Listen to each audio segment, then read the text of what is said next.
Friends, இன்றைக்கி சிறகடிக்க ஆசை serial பார்ப்போமா? பார்க்குறதுக்கு முன்னாடி சேனலை சப்ஸ்கிரைப் பண்ணிக்கோங்க, லைக் பண்ணிக்கோங்க.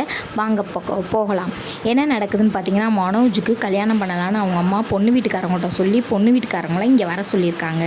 பொண்ணு வீட்டுக்காரங்க வந்து பார்க்குறாங்க. அவங்க அப்பா உண்மையை ஃபுல்லாக சொல்லிடுறாங்க. இது 2வது கல்யாணம், பரவாயில்லைன்னு சொல்லிடுறாங்க பொண்ணு வீட்டுக்காரங்க. அப்புறம் பார்த்தீங்கன்னா, மனோஜ் பொண்ணோட போட்டோ வாங்கி கொடுங்கம்மா அப்படின்னு கேட்குறாரு. அதெல்லாம் இல்லைடா, சும்மா இருறா அப்படின்னு சொல்லி அவங்க அம்மா சமாளிச்சுட்டு பொண்ணு வீட்டுக்காரங்கள்ட்ட சொல்லி அனுப்பிச்சி விட்றாங்க. அப்புறம் பார்த்தீங்கன்னா, பொண்ணை பார்க்க போகிறதுக்காண்டி மனோஜ் அவங்க அம்மா எல்லோரும் கிளம்பி போய் பார்க்குறாங்க. பார்த்தா பொண்ணு அழகாக இருக்குது. மனோஜுக்கு லவ் தாங்க முடியலைங்க. அங்கே ரோஹிணியை நினச்சா என்ன ஆகும்னு தெரியலை. அது தெரியாமல் இங்கே அவர் லவ் பண்ணிக்கிட்டு இருக்காருங்க.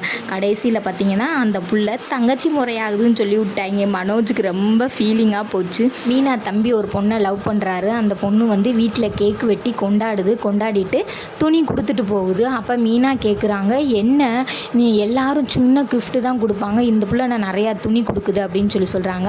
அப்போ வெளியில் 2 பேரை இன்றைக்கி நீங்கள் கன்ஃபார்மாக சொல்லணும் அப்படின்னு சொல்லிட்டு போகிறாங்க. முத்து கேட்குறாரு, அந்த பொண்ணு உன்னை லவ் தானே பண்ணுது அப்படின்னு கேட்குறாரு.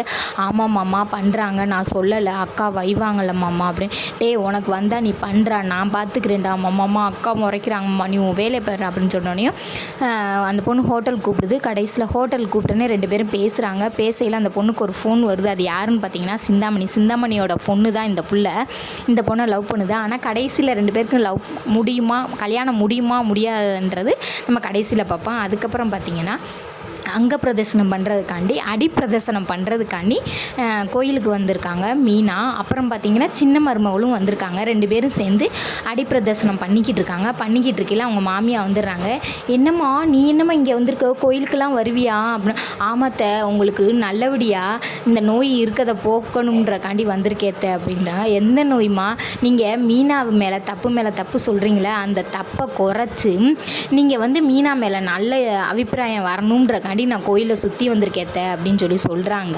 கடைசியில் பார்த்தா இந்த பிள்ளைக்கு வேறு வேலை இல்லை அப்படின்னு சொல்லி அவங்க அத்தை உள்ளுக்குள்ளே நினச்சிக்கிட்டே இருங்க அப்படின்னு சொல்லிட்டு இந்த பொண்ணு அடி பிரதர்சனம் பண்ணுது.